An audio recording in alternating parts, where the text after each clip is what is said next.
প্রত্যেকটি রিজয়নিং কেসে একটি লজিক লুকায়িত থাকে। আমাদেরকে সেই লজিকটিকে ফাইন্ড আউট করে নিয়ে আসতে হয়।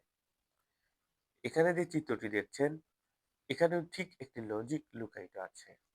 থার্ড চিত্রটি চিত্রটিতে যে নাম্বারটিকে ফাইন্ড আউট করতে বলছে, তা আগের দুটি চিত্রের মাঝের নাম্বার কিভাবে এসেছে এই লজিকটি ধরে তারপরে ওটিকে বার করতে হবে।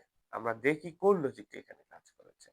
প্রথম চিত্রে ৫, ৩, ৭ এদেরকে যোগ করলে আসবে আবার 15। এই 15 কে যদি আমরা 2 দ্বারা মাল্টিপ্লাই করি তাহলে 30।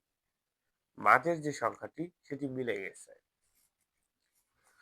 এখন আমরা নেক্সট চিত্রে অপ মাঝের যে 96 কিভাবে এসেছে এই টেকনিকটি এপ্লাই করব।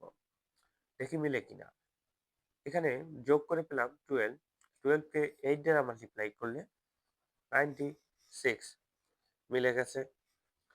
ঠিক এই কৌশলটি আমরা তৃতীয় চিত্রে এপ্লাই করব। দেখি অপশনের সঙ্গে মিলে কিনা।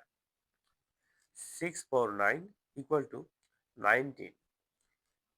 19 কে যদি 3 দ্বারা মাল্টিপ্লাই করা হয় 57, যা আমার অপশনে খতে পেয়েছি। যাই হোক, এই রিজনিং টেস্টগুলো দ্রুত করার জন্য সবচেয়ে ভালো উপায় হলো বেশি বেশি প্র্যাকটিস করা। যত বেশি প্র্যাকটিস করবেন তত দ্রুত এটি ফাইন্ড আউট করতে